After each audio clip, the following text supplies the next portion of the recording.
somebody up there is listening to me. I mean, up there in the ranks of the pollsters, we have the first polling, not on what I've been begging for, a hypothetical presidential recall vote, but on the next best thing, a presidential revote. If the 2024 election were held today, Harris 47, Trump 42. Among the same voters, the first reliable midterm indicators. Democratic House candidates favored over Republicans by 6. This is all from Elliott Morris, the last king of 538, for his new site Strength in Numbers, done by Verisite polling. And Trump's interior numbers, Trump is not underwater. He's drowning. He is 16 points under on net approval. But on strongly approve or disapproval, strong net approval, he's down by 2-1. 42% strongly disapprove. The strongly approve number is 21%. That is half. By individual policies, is the economy better now under Trump's decisions, or was it better last year under Biden's decisions? He's net minus 34. Prices and inflation, he's at net minus 32. Tariffs and trade, net minus 21. The Doge bullshit and social programs, net minus 20. Jobs and the economy, net minus 17. Foreign policy, net minus 16. Healthcare, net minus 16. Education, net minus 16. Immigration, net minus 2. Border security, net plus 10. Until you go into specifics. Ask about sending all undocumented immigrants back to their home country, and Trump gets that net plus 10. Then tell them the Kilmar Abrego Garcia story and the other mistakes or the deliberate seizing of people who are here legally and disappearing them anyway and refusing to bring them back, and Trump's support collapses, craters. Trump goes from plus 16 to minus 4. He is underwater on disappearing immigrants. Bluntly speaking, were this Obama or Clinton or Carter, the right-wing media would be demanding that the president either fire his entire cabinet or resign his office. And just when you thought you never wanted to hear another polled goddamned number again, Harris by 5 if the election were held today. Democrats by 6 in the House midterms. Trump approval net minus 16. Trump economic decisions net minus 34. Trump renditions plus 16 until you tell them the truth. And then it drops 20 points. And yet they keep digging on the kidnapping and the abuse and the erasure of due process. A memo to Kristi Noem, the dog-murdering sadist, the plasticized witch, now serving as Trump's Ilsa the she-wolf of the SS. Even as your criminal gang posing as a government kidnapped Kilmar Abrego Garcia and renditioned him and pretended he could not be brought back even after Trump said he could bring him back, even as your collection of criminal thugs lied about him and slandered him and disseminated fabricated photographs of him, even then, none of you had the gall to accuse him or charge him with terrorism. And then you, Noem, in the House of Representatives, as Democrat after Democrat, tore you to shreds.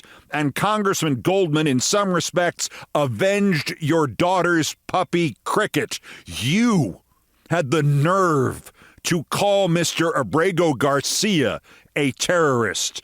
The terrorists here are those who disappeared Abrego Garcia, the fiends without souls like Trump and Noem. F you, witch.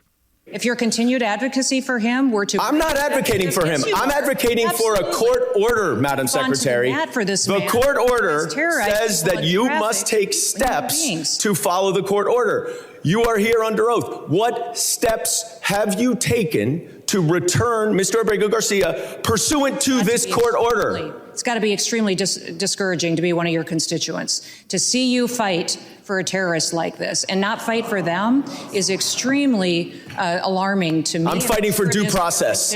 And that's under the Constitution. Gentleman's time has expired. Due process. Thank you, Congressman Goldman. So they had to submit a privilege log in the Abrego Garcia case, or probably face a contempt charge from Judge Zinnes. Had to do it by Tuesday at 3 p.m. They filed it under seal so the public cannot see it because obviously there is nothing about it that needs to be secret or sealed. Afforded chance after chance to cure their breach of the laws, of the basic morality, they have refused. This will matter, Kristi Noem, Tom Homan, Donald Trump, during your trials and the trials of the others 4 years from now, and in Abrego Garcia's suits against you each individually for millions of dollars. There is another hearing in this case tomorrow as Judge Zinnes continues to build her file for contempt charges. Can you give Kristi Noem 1,000 years in jail for contempt?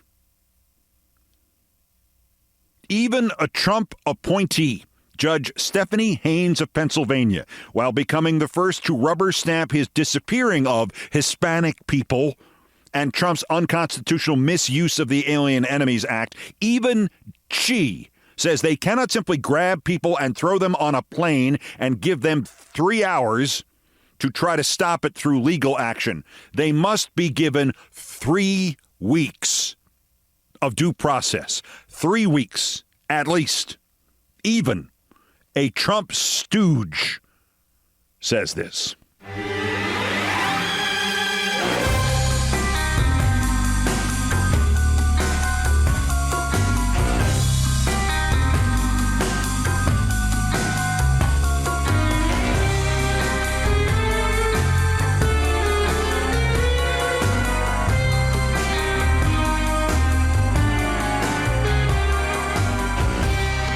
Meanwhile, the Trump $400 million flying bribe crisis is so bad even Chuck Schumer has noticed.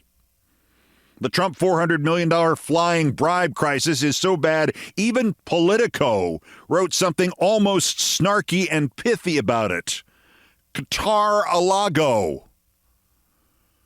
In response to Trump taking the Qatar bribe, Schumer has actually done one of the few things he can do, one of the few things McConnell or any of those evil bastards would have done. He's placing holds on all Justice Department political appointees.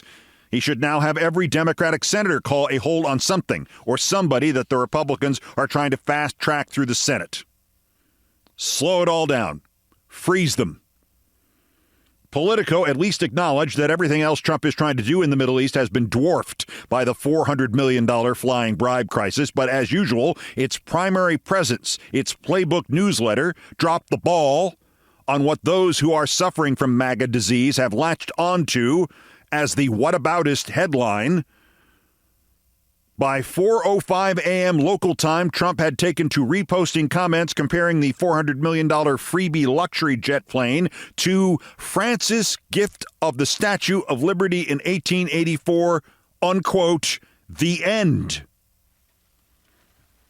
Well, where's the rest of it? The background on the statute and the enabling legislation, where's that? Or is Ann Coulter the newest editor of Politico Playbook? Hell, everybody else in Washington has had a shot at that job in the last 6 months since Ryan Lizza blew himself up. I can't wait for the press to find out about France's so-called gift of the Statue of Liberty accepted in 1886 by then-President Grover Cleveland. There is a reason that our shared alma mater leaves Ann, that's Ann Coulter, Cornell 84, off all of its lists of alumni. She did not learn enough at Cornell to even now go and Google stuff or go to Wikipedia or ask a grown-up. Unlike Trump's $400 million freebie luxury jet, America only accepted the Statue of Liberty, which, by the way, does not fly, after The House and Senate passed a joint resolution, and on his last full day in office in March 1877, President Ulysses S. Grant signed that legislation. The joint resolution was based on finding somewhere to put the statue and raising funds, private funds, to erect it. It was christened at the end of October 1886, a mere 11 years and a month after the French first offered it. If Trump wants to accept this $400 million bribe and put it into service as Air Force One effective June 15th, 2036, I'm on board. When this small detail, that we only accepted the Statue of Liberty after Congress said it was okay, when this small detail appeared, those with MAGA disease turned to the Resolute desk, the one in the Oval Office, the one Trump thinks is called the Resolute desk because that means he's resolute, and he heard the word once and he thinks it sounds tough. Rather than it being called the Resolute desk because it was built from the timbers of an Arctic exploration ship called Resolute that was abandoned in the Arctic in 1854. The claim is the desk was given to President Rutherford B. Hayes by Queen Victoria, and nobody complained about that. And golly, I didn't know that the Resolute desk could also fly, like the Statue of Liberty, or that it will be handed over to the Trump Presidential Library. I did know that the ship Resolute was located and towed back to America by an American whaling ship, and we, the Americans, repaired it for the British, who owned the ship, and returned it to them.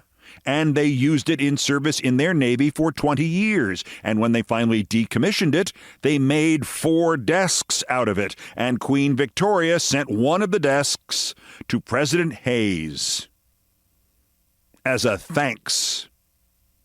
Technically, under naval salvage laws, the Resolute became American property the moment we towed it back. So Victoria actually just returned part of it to us. And the real question isn't, who in the hell thinks a desk is the same thing as a $400 million flying bribe? That's not the real question. The real question is, how come when they broke up an entire 424-ton ship, they only had enough wood to make 4 desks out of it?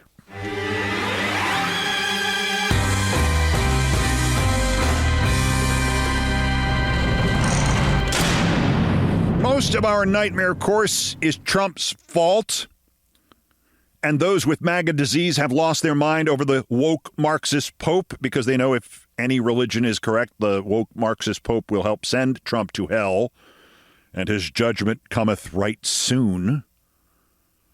The next level of guilty in all this is Trump's enablers, Lindsey Graham, Marco Rubio, every establishment Republican who traded their souls for power and money. Perhaps literally traded their souls.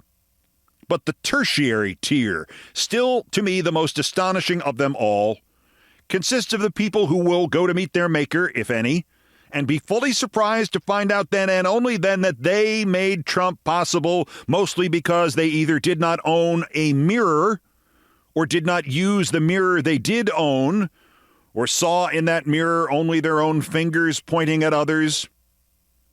And now foremost among them are the smirking, self-unaware Chief Justice of the United States, John Glover Roberts, Jr., and one Arthur Gregg A.G. Sulzberger, the smirking, self-unaware publisher of the New York Times, and they have now spoken words meant to utterly condemn those who have assailed and damaged and surrendered in its entirety to Trump, in Roberts' case, the judicial system, and in Sulzberger's case, the news reportorial system.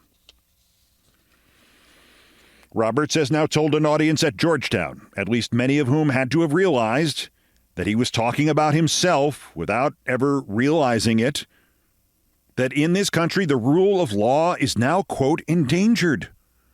And that while he encourages criticism of court decisions, quote, not ad hominem against the justices, I just think that doesn't do any good, while he has allowed Alito and Thomas and the others to trash the liberal justices ad hominem and for the entirety of those with MAGA disease to trash judges and others who have different religious beliefs, and anybody they don't like, and anybody who stands in Trump's way, and anybody who believes in the Constitution. He has allowed them to trash all of those people ad hominem, and he and his little body of elves have trashed the Constitution and have made up and erased words in it ad hominem.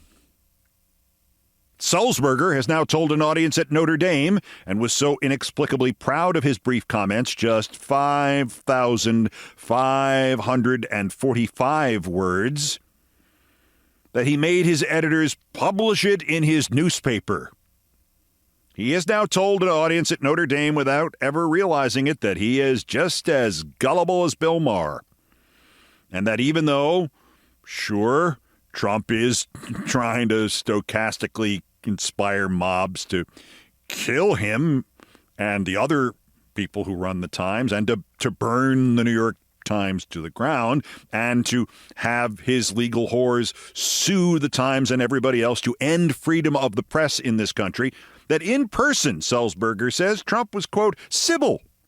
And, quote, despite his bombastic rhetoric, he is a longtime reader of the Times who loved chatting with our reporters and sending them signed clippings of articles that caught his eye. Removed from the rally stage, he admits to being an admirer of what he's called my newspaper and a great, great American jewel, a world jewel. Sulzberger pulled himself out of Trump's ass long enough to add that Joe Biden and his aides lashed out at the Times. But, quote, Trump, in contrast, continues to make himself more available to reporters than previous presidents. Christ! Jesus H. Christ! Sulzberger came this close to saying Trump really likes Wordle. Or he's a big fan of the Wirecutter Guide to the Most Cost-Effective Wasp and Hornet Sprays. Of course Trump has made himself more available to reporters. He's using reporters. He's exploiting reporters. He's training them. He certainly has trained this Nepo baby Sulzberger. This is why, Sulzberger told Notre Dame, or those who were left awake at the end, that the best way to resist Trump is to not resist at all. He quoted a Hungarian investigative journalist named Andras Petho, whom Sulzberger claims warns that nothing makes autocrats happier than reporters who portray themselves as crusaders against the regime or victims of it. If you act like an advocate, you should not be surprised if you become viewed as such. If you are in the news business, your greatest possible contribution to saving democracies is doing your job and doing it well. Mr. Sulzberger did not note that for whatever good Mr. Petho has done or tried to do in Hungary during his time as a journalist in Hungary, Hungary has moved from democracy to dictatorship and is now the template for Trump's American dictatorship and the delight of the Tucker Carlsons of this world. Mr. Petho's words are noble and laudatory and completely irrelevant, and oh, by the way, his approach failed in Hungary, and it is failing in America. Don't advocate, just point and go, tisk, tisk. Don't advocate when those who want capitalist democracy and those who want it replaced by fascist kleptocracy have now divided completely into two separate political parties. Just report on Trump. That'll show him. Just report on Orban. That'll show him. No, actually, it won't. It'll show Mr. Petho, or it should have. He had to relocate to Harvard as a Nieman Fellow for a year. And much of his work now is not published in Hungary because you can't. It's published here in places like the Times. Because no, don't ever crusade or advocate or acknowledge that Orban is trying to kill you, or that Hitler was, or that Trump is. Quoting Sulzberger again, the signs that have troubled me most have come from other public and private sector leaders too worried about the administration to stand up for their own rights and principles. Large companies, nonprofits, and foundations, long supportive of journalism, now tell us they fear retaliation if they openly support news organizations. Mr. Sulzberger, get thee to a mirror. You are no longer standing up for your own rights and principles. The Times was founded as the Civil War loomed. Do you really think your predecessors told each other not to crusade or advocate for, the destruction of slavery rather than the destruction of this country? This simpleton Sulzberger has been Ted Bundy'd. Just like Marr was. Ted Bundy Trump. Twice, in Marr's case, just like thousands, millions before them have been Ted Bundy'd by Ted Bundy Trump. I got a fan letter from Trump once. My first reaction was, what the F is wrong with this guy? My reaction rereading that fan letter today is, what the F is wrong with this guy? My reaction the day I met him in 1983 was, what the F is wrong with this guy? Nothing about how civil he is. You are being massaged and manipulated, Sulzberger, to the point where Trump can stop with the compliments, and you will just keep on massaging and manipulating yourself, like Chief Justice Roberts has. We're developing a situation where a whole group of young people is growing up having no real sense about how our system of justice works. Developing, Mr. Roberts? This started with the gutting of education under Ronald Reagan. It continues at this minute under the president from your party, Mr. Roberts, the president for whom your Zeppelin-sized corruption machines, Alito and Thomas, stay aloft. The president who just named as Secretary of Education a person instructed to destroy the Secretary of Education, a woman so stupid she literally thinks AI is pronounced A1. I'm the Secretary of Steak Sauce. And tell me, Mr. Chief Justice, how does our system of justice work today? Any school child trying to learn more than Trump wants to teach him would look at the Supreme Court and say, they're the ones who made up presidential immunity. It's not in the Constitution. They erased the 14th Amendment. They're now looking for ways to erase the 22nd Amendment about term limits. And they have been ignored by and embarrassed by and urinated upon by this belching dictator in what is now nearly 6 weeks of contempt of one of the court's orders in that Abrego Garcia case. And the Supreme Court has done nothing about it. Nothing. While the judiciary beneath it rots and withers because judges are afraid to do a damn thing about a tyrant who self-inflates a little bit bigger every goddamn day, and the Supreme Court just sits there.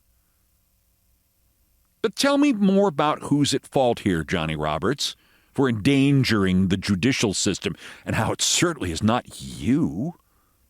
And tell me more about who's at fault here, Sulzberger, for endangering freedom of the press, and how it certainly is not you. We're all trying to find the guy who did this, says the guy in the hot dog suit, after somebody drives a hot dog-shaped car into a store, and give him a spanking. Roberts and Sulzberger didn't say that, of course. Tim Robinson did in his show, I Think You Should Leave, in the hot dog suit, and in a billion meme replays since. But Robinson could redo that sketch now using a SCOTUS mobile while wearing the robes of the Chief Justice of the United States, or while driving a New York Times delivery van, while wearing a bright red Times cooking apron. $42.95. Special delivery available. Because in a time when the minimum we need for America to survive is a Chief Justice who realizes that it is the president who is gradually turning the government into his own merchandise outlet store, and a publisher of the leading newspaper who realizes that the leading newspaper has to advocate for the truth and for the continuation of democracy and for the life of the nation, and not for balanced headlines like, some say Trump should be a dictator, but others suggest he should instead destroy representative government. But instead of that, and the imagery isn't just good, it's perfect, and it isn't mine, it's that of the online satirist Darth. Instead of that, the one and only thing John Roberts and A.G. Sulzberger are actually doing is fighting over who gets to wear Tim Robinson's goddamned hot dog suit.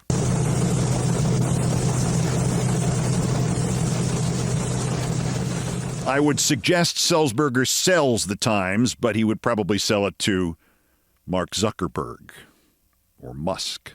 I'd suggest Roberts resign as Chief Justice, but Trump would then just appoint Alina Habba.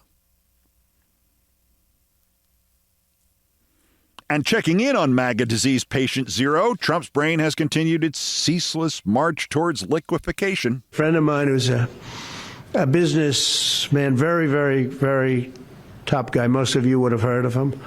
A highly neurotic, brilliant businessman, seriously overweight, and he takes the fat shot drug.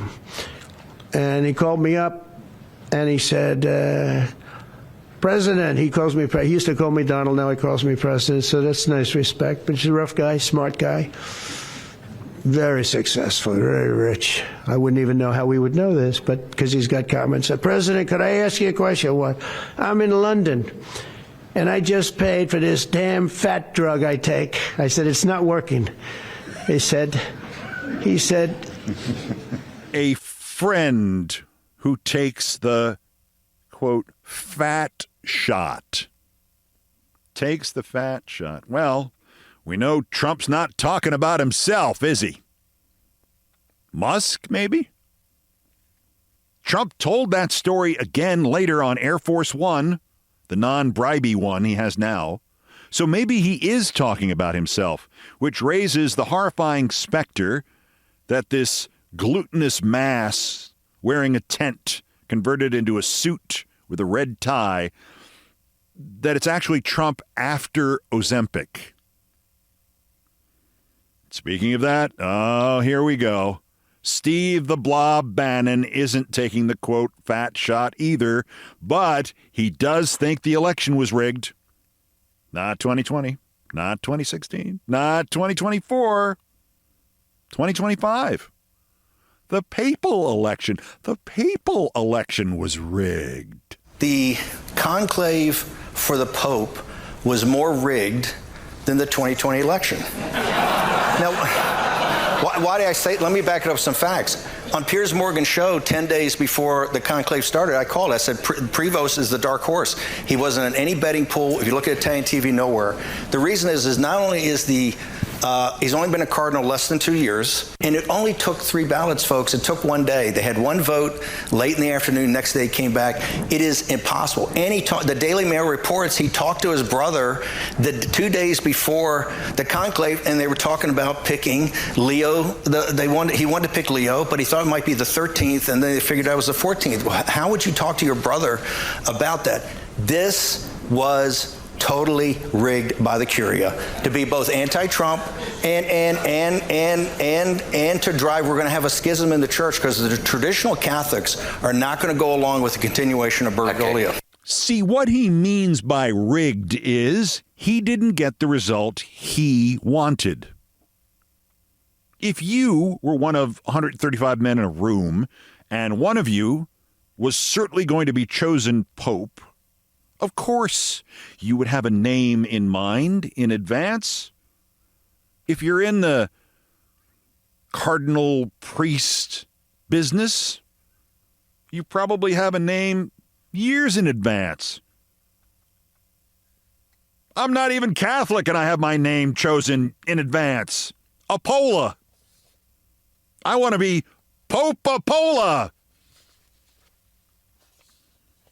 By the way, just to ratchet this up, Steve Bannon is Catholic. I assume lapsed. But he went to Benedictine College Prep. And the reason for for his insane conspiracy that, for once, doesn't even have any of his usual bullshit is, unless his religion is entirely wrong, he is in more trouble than you can possibly imagine. As Don Moynihan wrote, cassocks are red, conclaves are... Oh, wait, last time I said I should, Oh, Nancy! The cassocks are red, conclaves are dope. Wake up, babe, we've got a woke Marxist pope.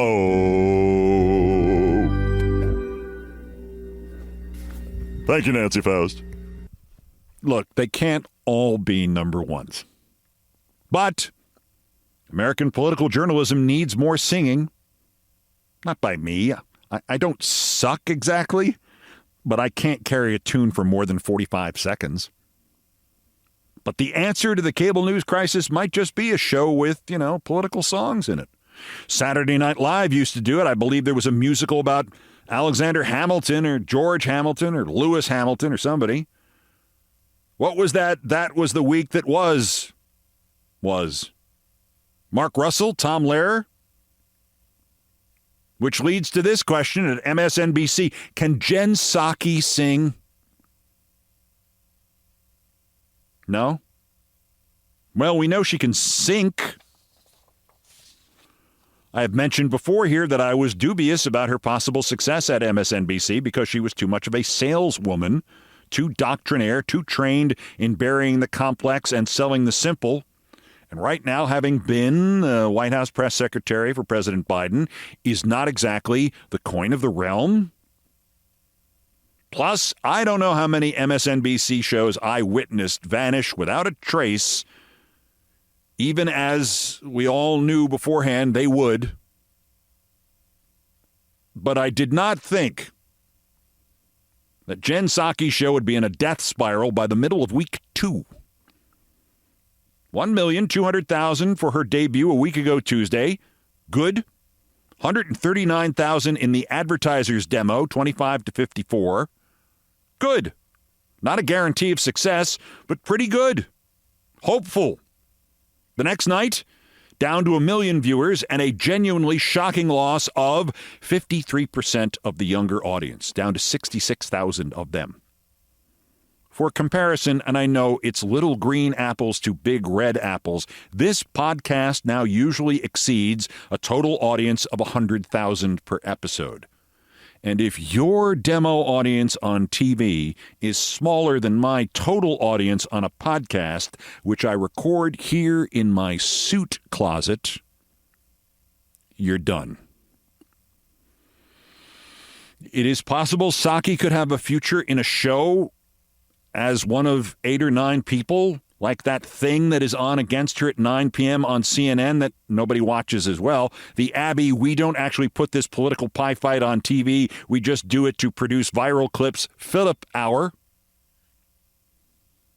And if you'd like even worse political media news, well, of course, there's A.G. Sulzberger in the hot dog suit.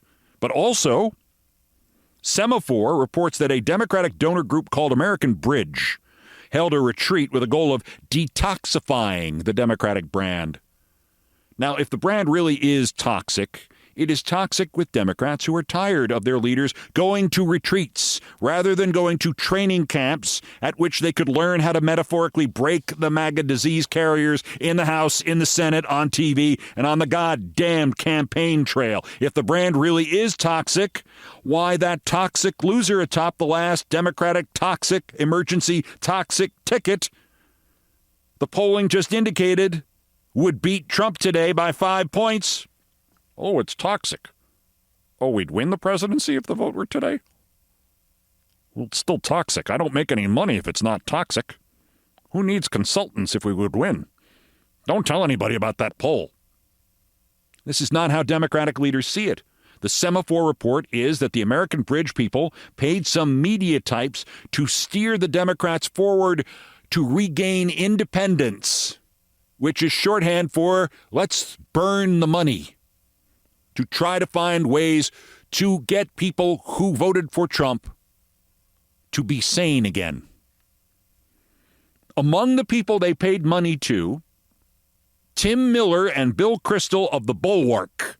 That would be Jeb Bush's communications director and Dan Quayle's chief of staff. Clearly, lifelong Democrats. They asked Matt Yglesias, who is, I believe, the current leading candidate to get this year's Chris Cillizza chair in both sidesism at the Chuck Todd School of Broadcasting. And best of all, to show Democrats exactly how to move forward and save democracy, American Bridge paid an unnamed sum for a speech from that dedicated, principled, unswerving, never-wavering, anti-Trump warrior, Joe Scarborough. My sources say Joe Scarborough told the group, quote, "We're all trying to find the guy who did this and give him a spanking."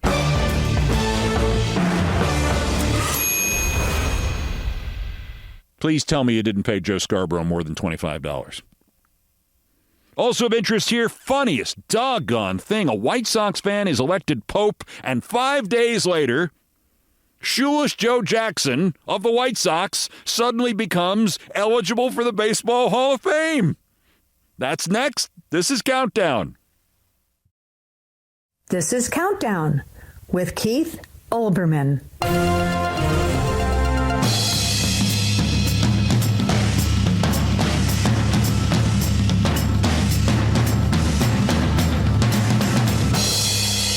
This is Sports Center. Wait, check that. Not anymore.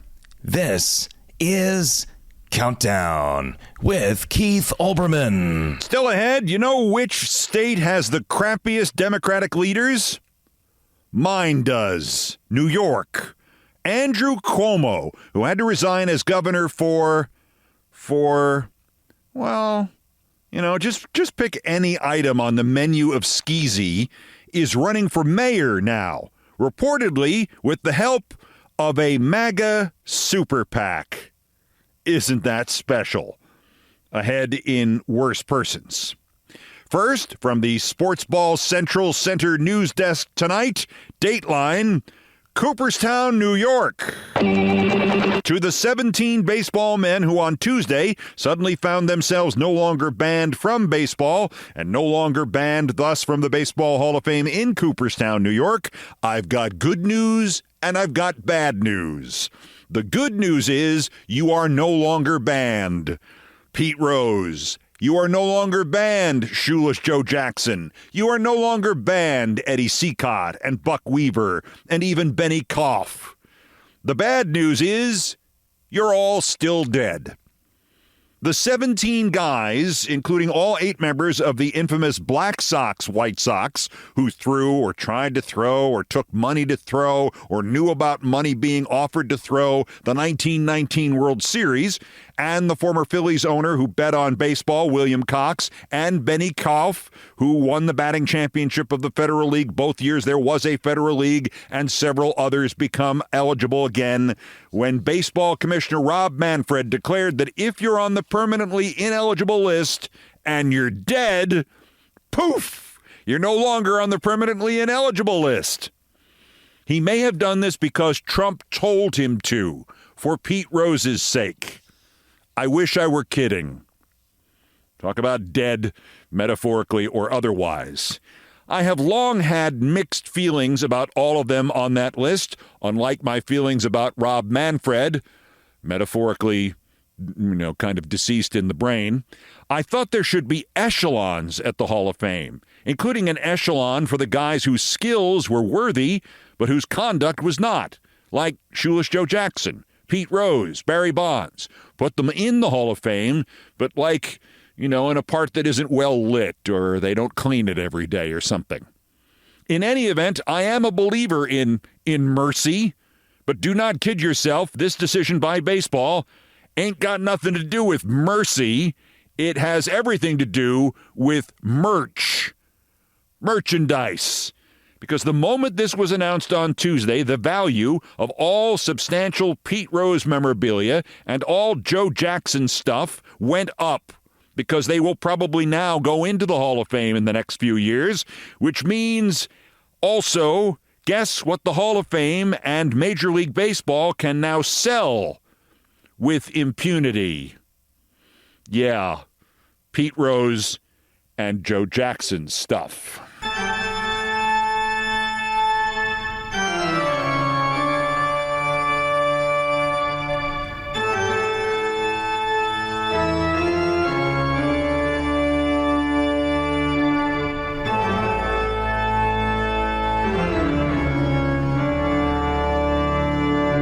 Still ahead on this all-new edition of Countdown, the greatest discovery of rare, even unique sports trading cards took place 40 years ago this summer inside the false ceiling of a rec room in a house in New London, Connecticut. And they called, of all people, in as the expert, me. It was like Aladdin's cave in there, and I could have purchased all of it. But I had, because I was between jobs, $200 to my name. I have finally gotten the key, the most intriguing, the most interesting of all those cards, the one with the best imaginable backstory, which I will tell next. First, believe it or not, there are still more new idiots to talk about, the roundup of the miscreants, morons, and Dunning-Kruger effect specimens who constitute the latest, other, worst persons in the world. The bronze, worse, the Protein Puck Company of Boise, Idaho. As a vegetarian, I have nothing against the product. It's described as plant-based energy, and it has a variety of enticing flavors. And, bluntly, it's better than eating something you could probably train to be a loving pet. But that name, and that appearance, and those sub-brands, I mean, it's a hockey puck sized and shaped like mass of seeds and nuts and stuff. My friend Patton Oswalt, we share a birthday. We were in the first episode of BoJack Horseman together. He's been a guest on my show. Patton posted a photo of one, the Wanderlust full-size protein puck.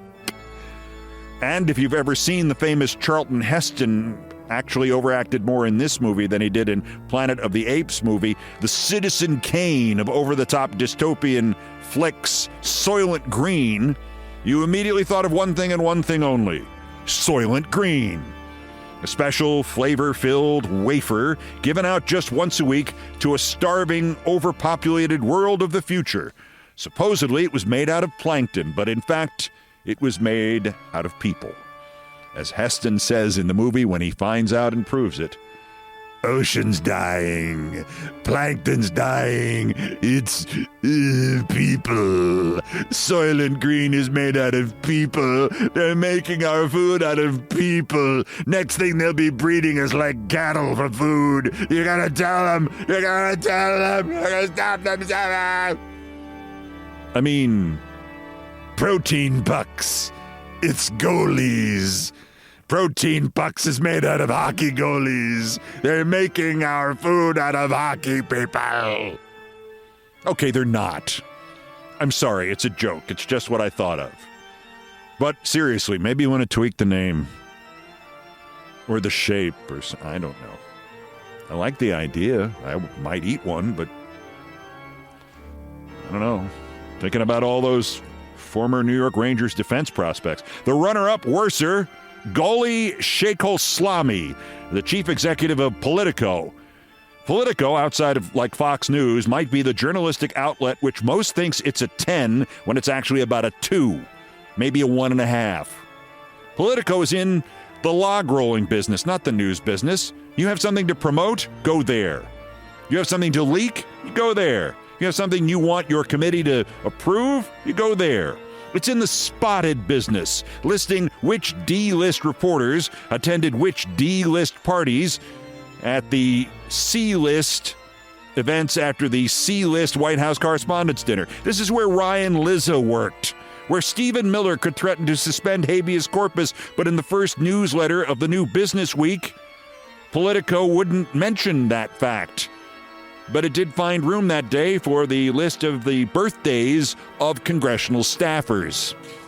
They asked Ms. Sheikhoslami about the new world of high-profile independent reporting, newsletters, podcasts, platforms in which former mainstream news stalwarts now act independently, like, here in paradise. She dismissed the entirety of the field. Quote, "I wouldn't say we're in the same business. Politico serves a very specific audience that relies on us not just for insight, but real-time intelligence, tools. We have 600 political and policy journalists worldwide. That's hard to replicate." Bullshit. Politico is the same place that hired a writer, I will not call her a reporter, named Dasha Burns. Hired her away from NBC, where the night before a Republican debate, she let 2 Trump goons buy her and others dinner while they mocked the other candidates at the debate. They made Burns, Politico did, their White House bureau chief, and not long after, she went out and not only appeared at CPAC, NaziCon, she appeared on stage at CPAC. Not only on stage at CPAC, but as the CPAC interviewer of the ridiculous Trumpster Rick Grenell. She's an official component of an outfit that wants to end democracy as we know it, but even if it didn't, even if it were the Democratic Purity Conference or the Keith Olbermann Fan Club annual dinner dance, how, after you appear on stage doing an interview for it, as part of it, how are you still a reporter after that? The answer is you're not. The head of Politico is right in a way about all us independents out here. We are independent. Independent. We are not compromised. We are not reduced like Ms. Burns, like Politico, to be stenographers and publicists without any standards. Speaking of which, our winner, worst, Andrew Cuomo. The multiple disgrace award winning former governor of New York. COVID, women, a kind of conspiracy with his brother, the equally disgraced ex-newscaster, not doing the job well, pretty much the complete set of bad. Evidently, Mr. Cuomo has looked at the New York City mayor's race and the list of recent New York City mayors and said, hey, I'm bad enough to hold that job. He's running for the office as a Democrat in the primary, possibly because he wants to make current mayor Eric Adams, who is a Republican sheep in sheep's clothing, and Adams' predecessor Bill de Blasio, a well-intentioned but panoramically incompetent administrator. He wants to make the both of them look better. Cuomo just hit a kind of speed bump, though, that not only underscored his own lack of standards, but revealed the truth that while he may be running as a Democrat, he ain't a Democrat. He was supposed to get $622,056 in matching funds for his mayoralty campaign. That's what we do here. We give out matching funds. But his gang apparently screwed up the filing instructions about its relationships with other groups trying to funnel money into all the campaigns. And the city elections board docked his campaign that money. He still gets about $1.5 million, but he was supposed to get about $2.1 million. No $622,056 for you, Mr. Cuomo. And limiting his expenditures by the same amount, all because he potentially coordinated with a group called Fix the City NYC, which has flooded the internet with demands that Cuomo become the next mayor. And who exactly is Fix the City NYC? According to New York State Assemblyman Zoran Mamdani, also running for mayor, it's a, quote, MAGA-funded super PAC. So Cuomo wants to be elected the Democratic mayor of New York with the help of MAGA. Andrew, if there was anything corrupt left to do, he just did it. Andrew MAGA Cuomo, today's other worst person in the world!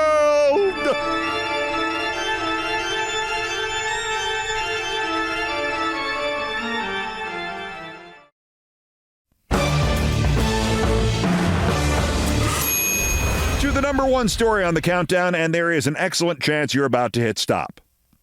That's okay.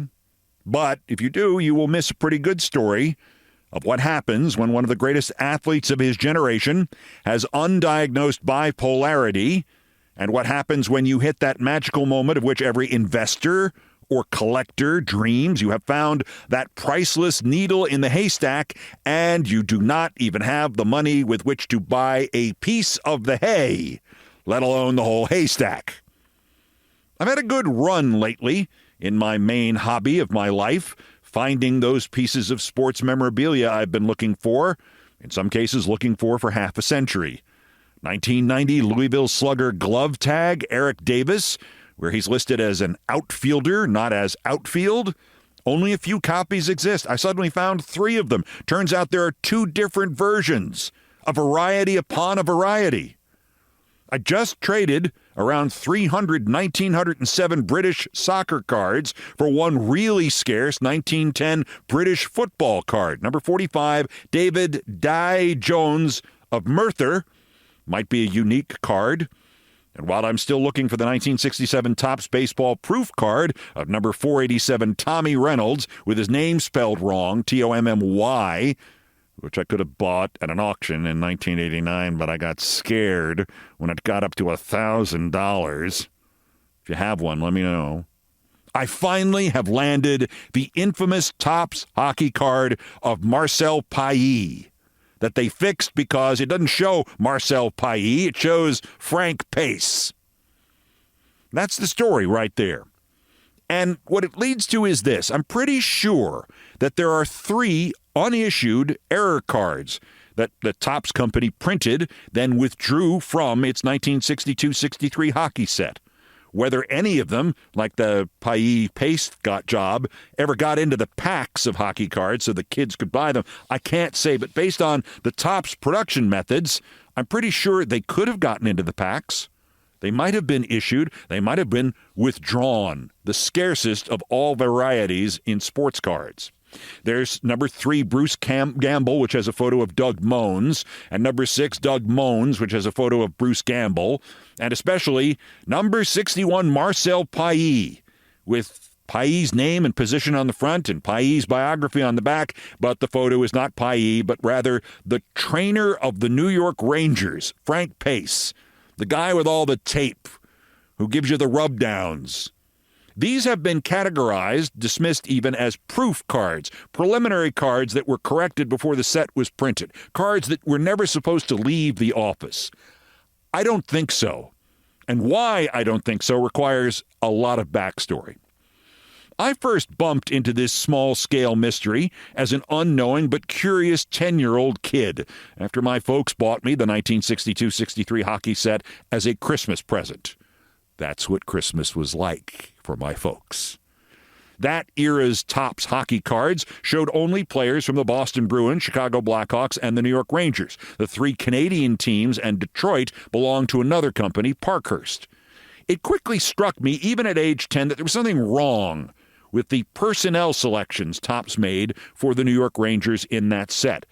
The cards were numbered, ordered by team, and within each team by position.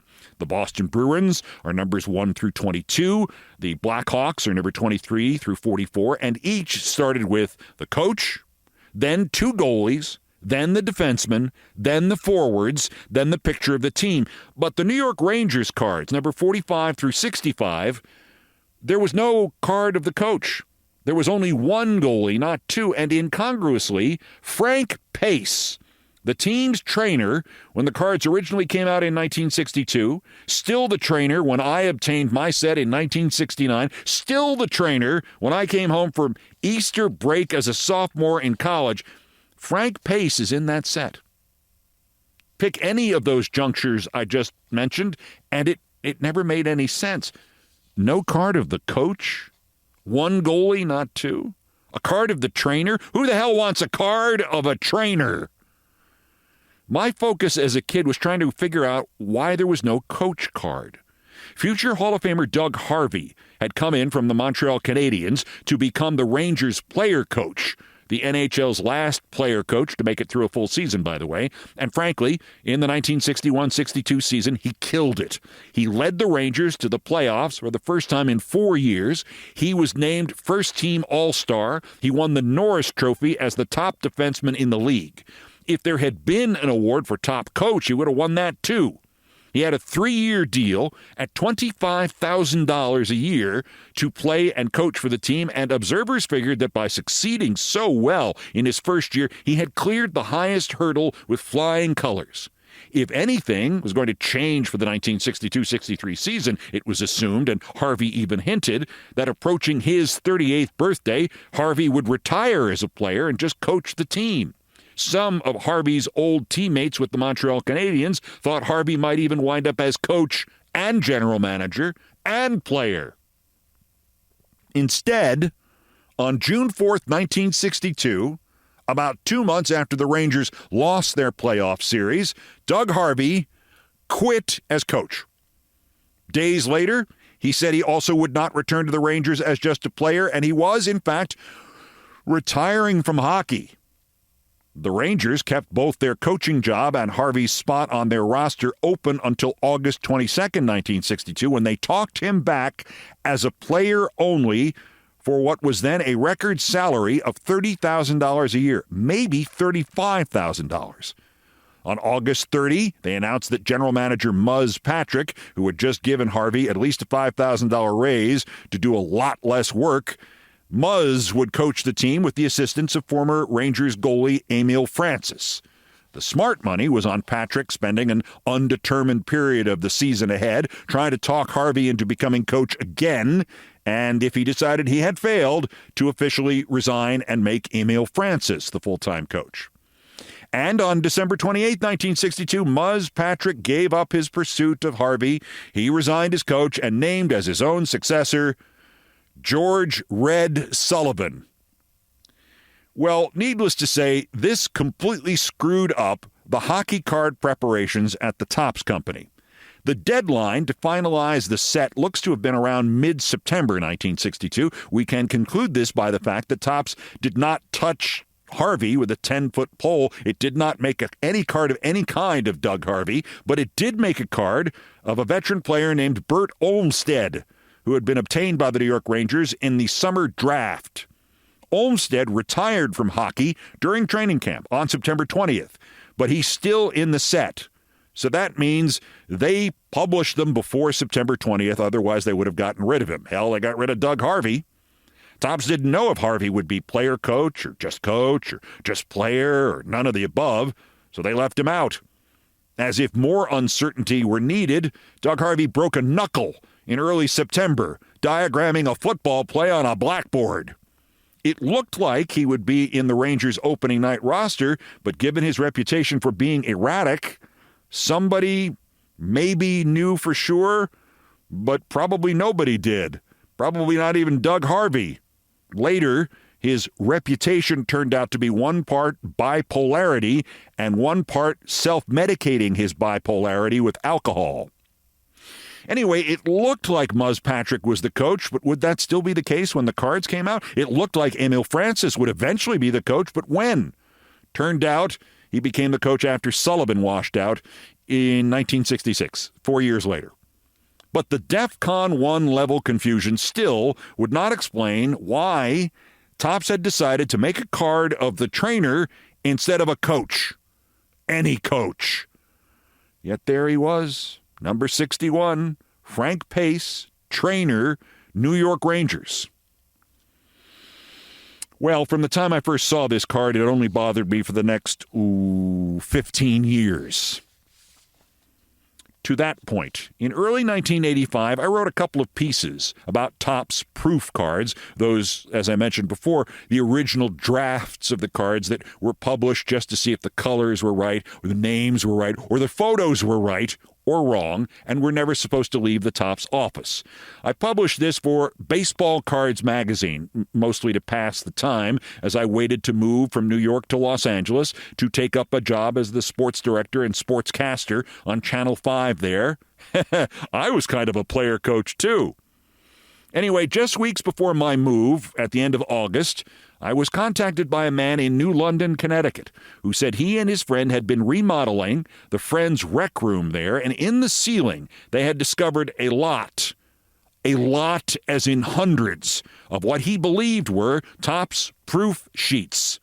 And the same day, one of them saw the magazine with my article about Topps proofs at a newsstand somewhere.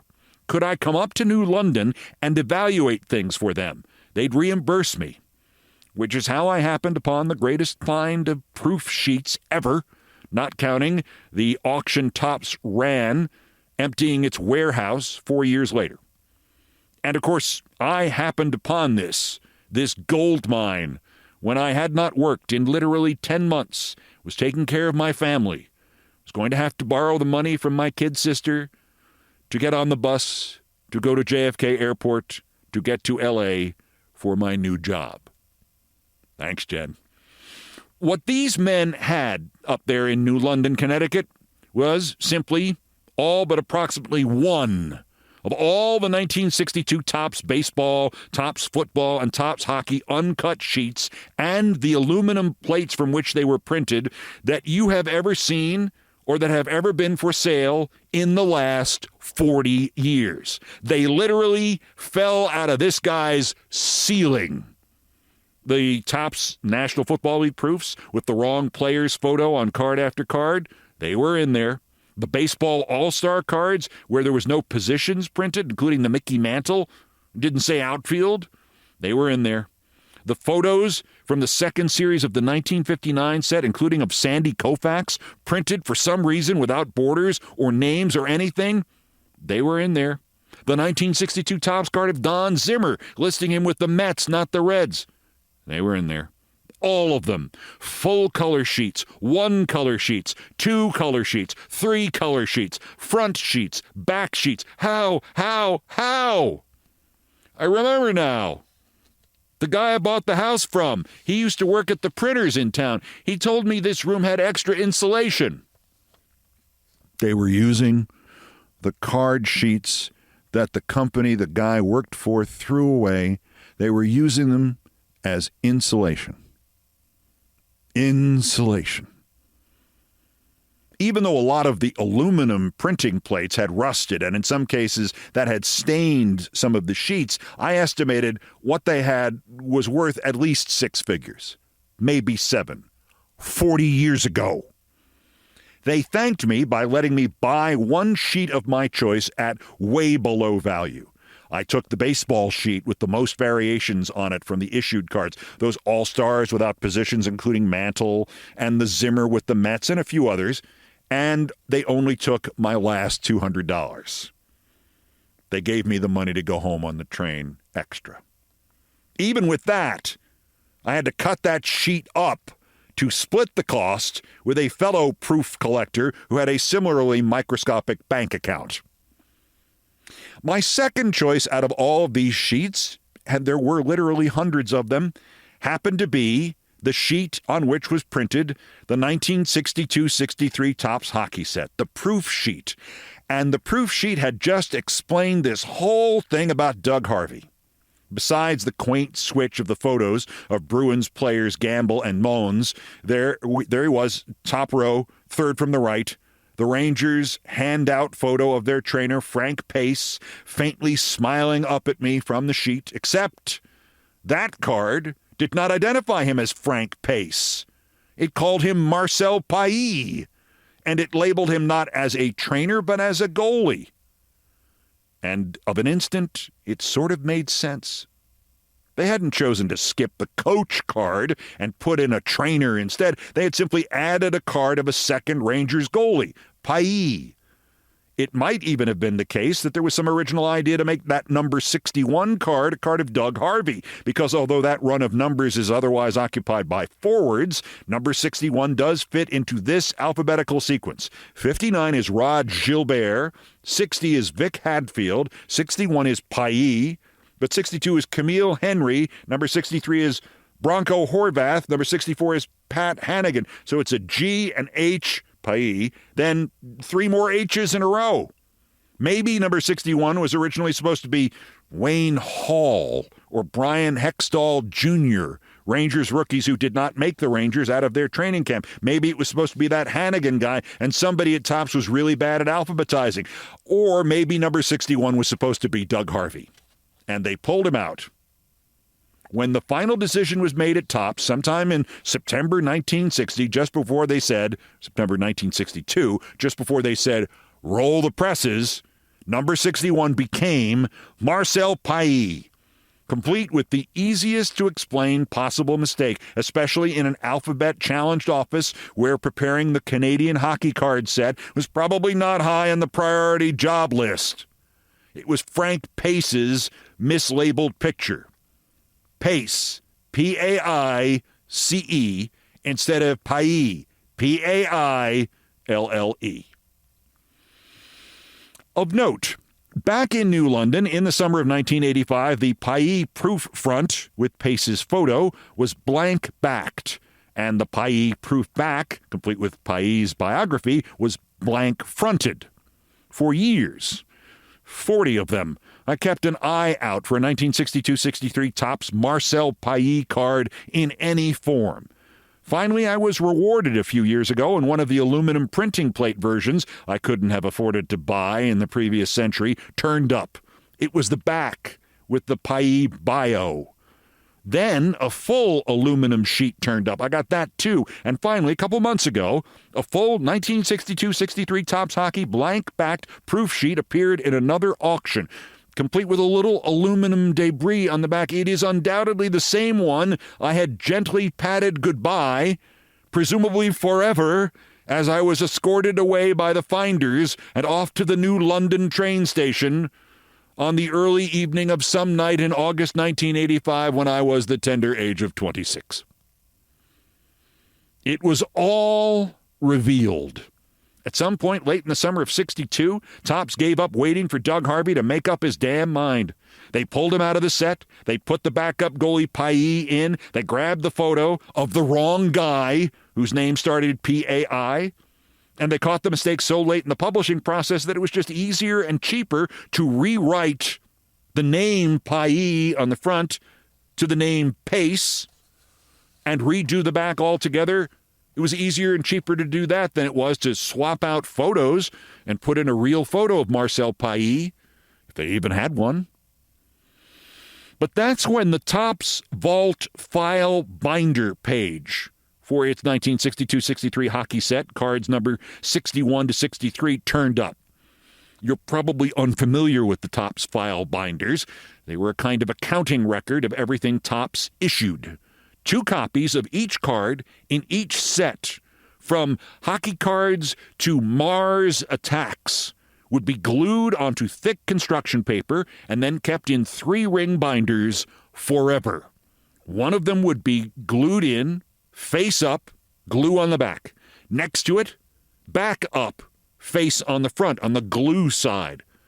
Now, with only 3 cards shown per page, needless to say, there were a lot of Topps file binders, sort of proof of publication archive. There were so many Topps file binders, they had their own room at the old Topps headquarters on Whitehall Street in New York. I was admitted to this room once. I was greatly covetous.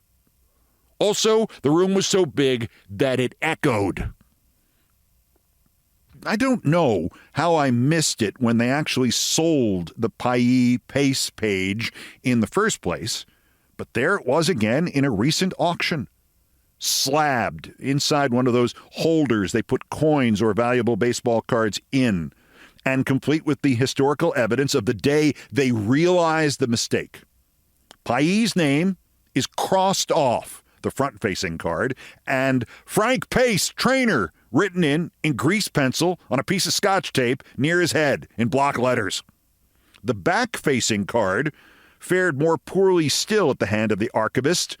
The name has been crossed off, and over the English bio is the word in red, wrong, and over the French bio is the word player. Between these 2 copies of the same card, in ordinary pencil written vertically, is the correct identification, Frank Pace, trainer. The same vehement corrections had been made on the slabbed pages showing the Gamble Mons photo switch. So, pace is just a proof card. That's the end of it. It never saw the light of day. It's curious, but in terms of the history of hockey cards, it doesn't mean all that much. Well, no, not really. As I said, I was in the file binder room. I don't know how many different binders I was shown from how many different sports, from how many different sets, but I can tell you this with certainty. They did not use proof cards in the file binders that I inspected. They used issued cards. That was the point. These were not records of cards they intended to sell but didn't. These were the official eternal files of all the cards they actually let loose into an unsuspecting world in case they had to prove it in court. Besides which, to make a file binder out of proof cards, you would have had to take a proof sheet of the fronts and a proof sheet of the back and cut them up, probably by hand. This would take a long time. Trust me, I've done it, as I mentioned earlier. And all the cards on those hockey binder sheets inside the slabs are meticulously and precisely cut, like they had been cut on a professional automated machine, not by hand by some Topps employee. There's also nothing of what we call the glow that has always accompanied printers' proofs, especially Topps sports cards proofs. The proofs are shinier and clearer. They are first-generation printings. They're not the later, fuzzier, flatter reproductions that appear on the cards in the packs. But the cards in the file binder page slabs look exactly like the issued 1962-63 Topps hockey cards. They don't glow like proofs. They look a little fuzzy, a little flatter. Moreover, if you hold those slabbed sheets up to strong light, you get the barest hint of what is on the glued down side of each card. Faintly visible on the other sides of the back-facing cards, like the one with Paillet's biography and the frantic "wrong player" correction, is a thin blue rectangle. That's all you can see looking through the back. A thin blue rectangle along the top and the side edges. That matches the design of the front of the cards. I tested the opacity of the file binder page and the slab using all kinds of other cards, including some of the bright glowing orange backs of 1988 Topps baseball. I rested those cards atop the slab, held everything up to a strong light, and you can't see anything except the shadow of the shape of the cards. But you could see the little blue, suggesting that the card that had the back visible had the front glued, meaning these were issued cards. Now, I would have to break the slab apart and peel these cards off their construction paper home. Yeah, I'm still thinking about it. I'm conflicted. I'd have to do that to be certain. But I think those are issued cards glued on there, and I think Topps caught its mistakes in time to pull all or nearly all copies of number 61 Marcel Paillet, oops, it's Frank Pace, plus the Gamble and the Mons mistakes, before they went into the packs, or maybe after they went into the packs. Maybe these cards were withdrawn, or maybe they were proof sheets used for the 1962 hockey binders that weren't blank-backed. Topps did print complete proof sheets, fronts, backs, bios, card numbers, cartoons in 1959 and 1960. But remember the thing in New London? All those 62 sheets found in Connecticut were one-sided only. Hundreds and hundreds of fronts or backs, not both.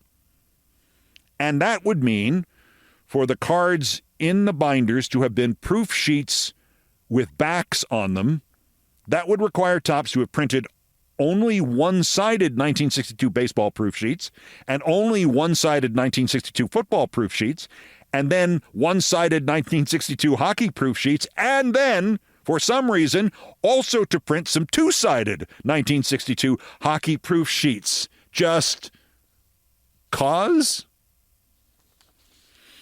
I could easily be wrong. The faint rectangles I see could be big glue stains on blank-backed or blank-fronted proof cards. It makes no sense at all, but Topps certainly could have printed 2 different kinds of proof sheets just that one time. This could just be my now ancient eyes playing tricks on me. This could be my 1985 brain cells and memory and wallet crying out for vengeance. It could all be wish fulfillment. Or they are unissued error cards that Topps printed and destroyed. And a couple of them might be out there in somebody's collection because they might not have destroyed all of them. For now, I can only offer these postscripts. The next year, Topps did not make the same mistake with the hockey immortal who had inadvertently set this row of dominoes falling in 1962. They proudly made a 1963-64 card of Doug Harvey, whereupon Doug Harvey skipped the Rangers training camp and was sent down to the minors. The card came out, and he wasn't on the Rangers. The year before, he was on the Rangers. There was no card. Doug Harvey returned to New York for 14 listless games, and then they said enough, and they banished him to Quebec of the American Hockey League. He did not return to the National Hockey League until 1966. Then, at the age of 43, he exploded back into stardom as the ace defenseman of the first St. Louis Blues team as it advanced to the 1968 Stanley Cup Final against his old team, the Canadiens. O-Pee-Chee, the Topps affiliate in Canada, even made him card number 1 in its 1968-69 set. And just to add a little twist here, they used an image that is probably just a horizontally flipped version of the same photo that they used on his 1963-64 Rangers card. As to the other guy, Marcel Pailly, he would finally get a real card of his own when Topps got the rights to all 6 NHL teams in 1964 and celebrated with the beloved Tall Boys set, cards that are basically twice as large as the ordinary sports card. Marcel Pailly is number 92 in the 1964-65 set. He is what we would call today a super short print, an SSP, or maybe a super short print, an SSSP, especially to try to find it in good condition. It's a very valuable card for someone who was not, frankly, a very valuable goalie. On the other hand, I have checked, I have double-checked, I have triple-checked.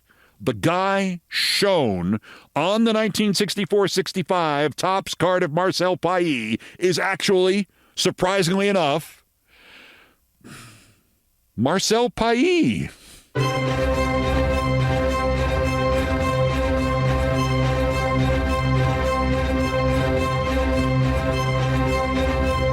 I've done all the damage I can do here. Thank you for listening. Brian Ray and John Philip Chanel, the musical directors of Countdown, have arranged, produced, and performed most of our music. Mr. Chanel handled orchestration and keyboards. Mr. Ray was on the guitars, bass, and drums.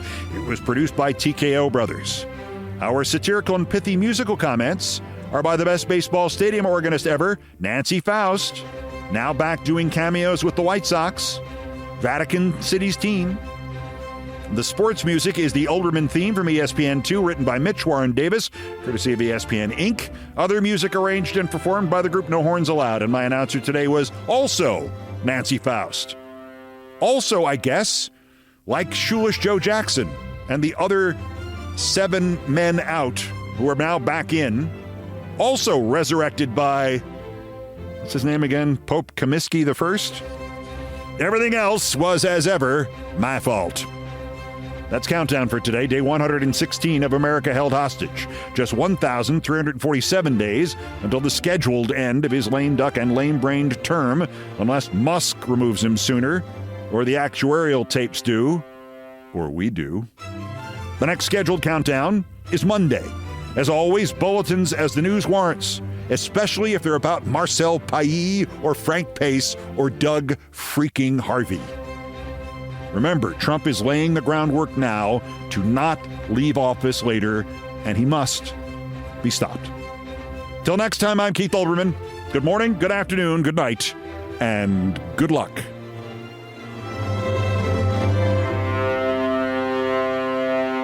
Cassocks are red, conclaves are dope. Wake up, babe, we've got a woke Marxist pope.